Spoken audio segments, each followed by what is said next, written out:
بسم الله الرحمن الرحيم. الحمد لله رب العالمين، والصلاة والسلام على خير خلق الله محمد وعلى آله وأصحابه الكرام وتابعيهم بإحسان إلى يوم الدين. كتاب برتوك نياب الأذكار إمام النووي شكل كتاب زور نيابكاني إمام إما لباسكاني خزمتي قرآن لم كتاب نازدارا لباس كتاب القرآن وآداب قرآن واستاوين أقرشي لكتابي آداب حملة القرآن التبيان في آداب حملة القرآن إمام النووي بالتفصيل أمشتاني باسكرو بدريجي ودليل كان والله مليرة بكورتي چنشتيكي وباسكردوين درسي بيشو باسي أومان كرك آداب كاني ختمي قرآن كإنسان ختمي كر سنة هندي كز لدوري كوبنوا بوي دعاء كانوا لو كاتا دعاء كان يعني جراب به أمر باسي وأكين كآية خدي دعاء لدواء قرآن خلنا والسنة يانا أفرمي ويستحب الدعاء عقب الختم استحبابا متأكدا تأكيدا شديدا لما قدمناه. أفرمي سنة وها إنسان دعاء بك لدواء ختم قرآن وسنتك زور مؤكدة وتأكيدك زور شديدش يعني زور جيجي جرابوني دعايا وزور تأكيد لك راوتولا فرماشتكانا كإنسان مسلمان دعاء زور كالدواء ختم قرآن فرماشتكاتوا أقر شي ضعف يقل فرماشتكا هيا. أفرمي من قرأ القرآن ثم دعا أمن على دعائي 4000 ملك.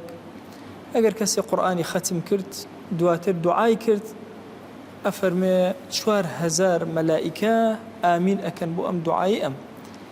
لا عددك كباسي 4000 أكا 4000 ولما أفرمون أما منكرة وأم فرماش تضعف في كيتيا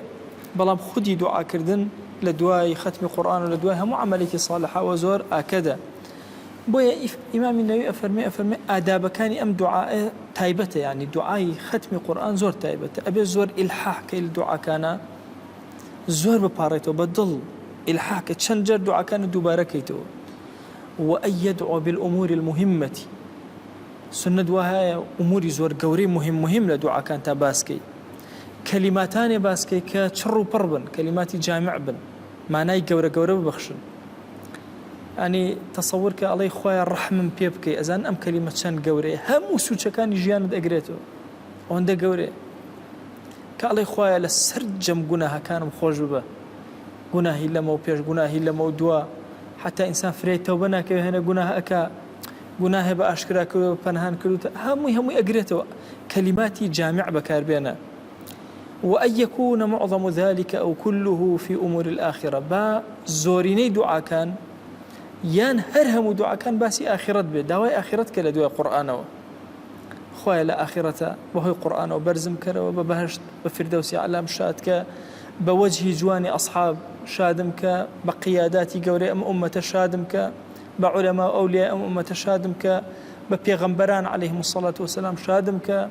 ببيغمبري خومان صلى الله عليه وسلم شادمك دعاء كان همي باسي أموري آخرت به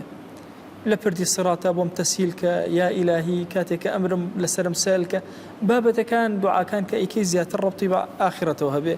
وهروها باسي شتي تايبتي خدمك باسي عامي أموري مسلمانانك دعاك بو همو مسلمانان رحم بهمو أولادي مسلمانانك رحم بأمتي إسلاميك وصلاح سلطانهم سلطاني مسلمانان صالحك ولاتي أمور أوانيك كاري مسلمانان بدس دعايا بوبك خويا التوفيق بدا وطاعات بدس رب العالمين أن يوتواني قلت بو خير هم وأنا هنا برو خير وعصمتهم من المخالفات خويا جان معصوميان كبيان بارز لهرشي مخالفاتي ديني هي خويا هاوكاريان بلسر بر والتقوى وشاككاري خويا لسر حق كوان كروا وين لبك كحق برباكن خويا بسر دجمنا كان الدين زاليان ك أواني كمخالفة سلطاني مسلمان كان خويا سلطاني مسلمان زالك بسريانا. أفرم لك كتابي آداب القرآن هندي لم دعانا نسيوته كإنسان شي بلا دعاء كان بدرجي لي نسيوته أتى أقرب تبرو له نقلي كلا يخوته أو دعانا بخوان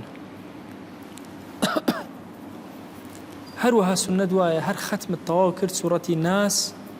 للسرتاي ختمه ودس بيبكيت ئەفەرمێ بۆچی ئەم سنەتە فەرمایشتێک هاتووە ئەگەر چی ضعفێکی تایە ئەفەرمێ خەیر الأعمال الحل والرحلة باشترین کردەوەی ئینسان کە ئەیکا ئەوەیە کە تەواو بێ و دەست پێ بکات و حل خۆی بە وشتر قافڵەی وشتر کە لا بدەن پێوتێ حل ئەی لەم شوێنە لایەندا کە بارکەنەوە جارێکتر پێوتێ ڕەحلە یعنی لادان و ئینان لە یەک کاتا بێ ئەفەرموو وتیانەوە چۆنە بێشتیوە طبعا ئینسان لادا یەکسەر هەڵناسێتەوە لە ڕەحلە وتیانەوە چۆنە بێ فەرمووی افتتاح القورآن وختمه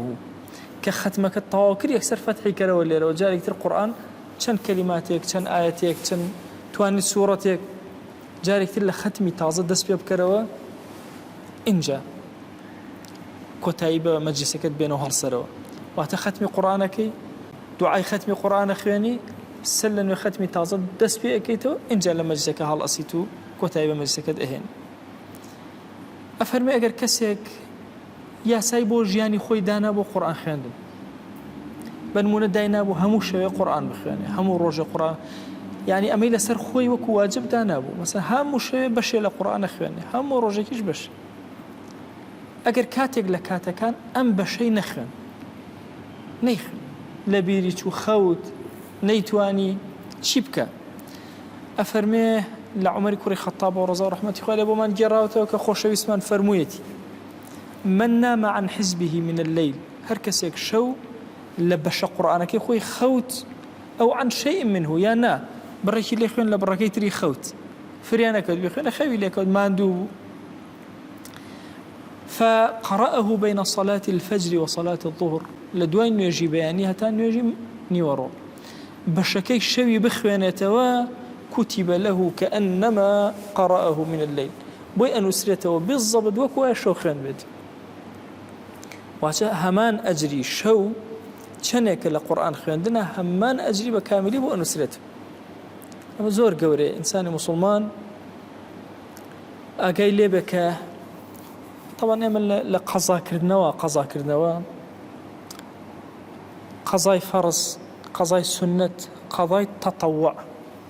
تەطەوع لە سنت بچووکترە ئەو شتەیە خۆت تەطەوعەکەی وەختی خۆی ئەیانوە تەطەوعی کردەوە بۆ عەسکەری یعنی عەسکەری لەسەر نییە بەس خۆی یا عمری هێشتا نەهاتبوو یان تەسریح بوو بۆ هەمە چۆ ناو عەسکەری ئەیانوە تەطەوعی کردووە یعنی خۆی بۆ خۆی بە ڕەغبەتی خۆی چۆتەوە ناو عەسکەری تەوا عەسکەری زۆر ناڕەحەت بوو کەسێک تەطەوعی بکردای پلەی زوو بەرزە بوو لە ناو عەسکەریە تەطەوع سنەتیش نییە یعنی مەسەلەن ئێستا تۆ بڕیار ئەدەی کە قورآن بخوێنی ئەڵێ کاکە من هەموو شوێ سەعاتی 11 بۆ 11:30 قورآن ئەخوێنم بۆ نمونە ئەیکەتە بەرنامەی ژیانی خۆت خۆ پێغەمبەری خوا صلی الله عليه و آله وسلم 11 بۆ 11:30 قورآن نەخوێندووە هەموو کاتێکی لەو کاتە تکراری ئەکەیتەوە جا زۆر کات ئەوترێ لە بیدعایە ئەڵێن هەر شتێک تکرار بۆ لە کاتێکە بۆ دایمێتە بیدعەوە زۆر غەڵەت لە سنەنی مطلقە و تەطەوعا بیدعەتی تێ ناکەوێت ئەبەد قەت بیدعەتی تێ چۆنی ئەخوێنی بخوێنە تۆ دوو جزء ئەخوێنی من نیوە خوێنم ئەوی تر 5 خوێنێ ئەوی تر لاپەڕێگە خوێنێ ئەوی تر هەمووی مەیلی خۆیەتی ئەسڵی کارەکە مادام مەشروعە زەمەنی بۆ دیاری ئەەکەی بۆی دیاری ناکەی چۆن ئەخوێنی تۆ مەفتوحە لە لای تۆ حتى تەطەوع قەزای هەیە چۆن سنت قەزای هەیە یعنی تۆ بەنمونە یەیتە ناو مزگەوتەوە نوێژی بەیانی دابەسراوە ئێمە چی بکەم نوێژی بەیانی کرا خۆ سنەتەکەم لە دەست دەرچوو لە دوای نوێژی بەیانی ئەلەو کاتە خۆ نوێژ ناکرێ بەڵام تو هەڵەسی سنەتەکەت ئەەکەیتەوە وەلەما لێرە دوو قسەیانە هەندێکیان فەرمانە بە قەزا ئەیکەیتەوە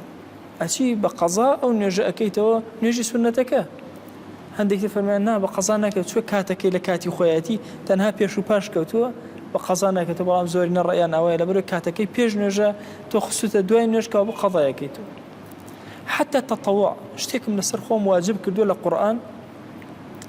وەکو ئەم فەرمایشتە پیرۆزە ئەفەرمێ خەوت لێکەوتووە نەت خوێندووە ئایا من قەزای نابێ بکەمەوە لەو کاتە تەحدیدەکە پێغەمبەری خوا صلی الله عليه و سلم دایناوە لەو بەینا خوێندت تۆ تەواو وەکو وایە شەو خوێند بێتت قەزاکە ئەچێتەوە شوێنی ئەسڵەکە خۆی طبعا مەسەلەی قەضا زۆرترین قسەی لەسەر کراوە لە ئەمڕۆیە زۆر کادوتراوە مەسەن نوێژێکەیە کە ڕۆژت تازە مەیکەرەوە سنت کە جێگەی ئەگرێتەوە طبعا بە حیاتی سنت جێگەی فەرز ناگرێتەوە یان ئەگەر تۆ خەوتی هەر کاتێ خەبەر بوو نوێژەکە بکە تۆ تازە خۆ ئاگاو لە خۆ نەبووە قەزا نییە ئەوە هەر ئەدایە غەڵەتە ئەوانە هەموو چونکە ئەوانە ئەگەر بێت سەیری ئاڕای عولەما بکەی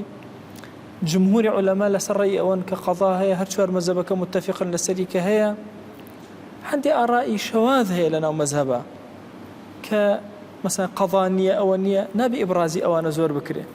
ئەو تا حتى لە تەطەووع پێغەمبەری خوا صلی الله عليه و آله وسلم جۆرێک ئێرشادی ئەمەکە بۆ قەضا ئەم کەسە خەوی لێکەوتووە نەیخوێندووە ماندوو بووە واجبیش نییە سنەتیش نییە تەطەووع مستحبە لەسەری خۆی دایناوە لەسەر خۆی ئەفەرمێ با بچێت لەو بەینە قەزای کات بەینەکەش ئەوە نییە کە خەبەری بۆ یەکسەر قەزای کاتەوە ناوەڵە دوای نوێژیبانی حتا نیوەڕۆ بە مەیلی خۆی کەی قەزای کاتەوە بێزەبت وەکوە لە شەوە لە کاتی خۆیان خوێندوێت واتە بەڕامیجەکەی بە کامیلی و حسابە کرد ئەگەر کەسێک نەزری کردبوو عینە نەزرەکەش بە هەمان شێواز کەسێک نەزری کردووە لەسەر خۆی ئەبێ هەموو شەوێک ئەوەندە قورئان بخوێنێ شەوێ نەیتوانی و نەیخوێن چی بکە نەزرەکەی بەتاڵ بۆتەوە یا بەتاڵ نەبووتەوە عینەن لەو کاتە لەو نێوانە ئیکا بێزەبت وەکوە لە شەوە نەزرەکەی خۆی جێبەجێ کردبێ خوای گیان لە گوناهی من و ئەم دەستە جەمع مبارەکەش ببورە ئەم کەلیماتان و ئەم فەرمایشتانێک کە لە خزمەتیان بووین یا ئیلاهی بیکەرە چرای ناوگۆڕەکانمان بیکەرە ئاوەدانی ماڵەکانمان یا ئیلاهی داوات لێ ئەکەین بیکەرە مایەی مەغفیرەتی خۆت بەسەرمانەوە یا رب العالمین خوای داوات لێ ئەکەین بەزەی و ڕەحمەت و کەڕەمی خۆت بەسەرمانە ببارێنە عەفو و عافیەتی خۆت بەسەرمانە ببارێنە لە هەموو خراپەکانی دين ودنيا من بارزرا من كآمن آمن والحمد لله رب العالمين وصلى الله على سيدنا محمد وعلى آله وصحبه وسلم تسليم كثيرا أبدا إلى يوم الدين.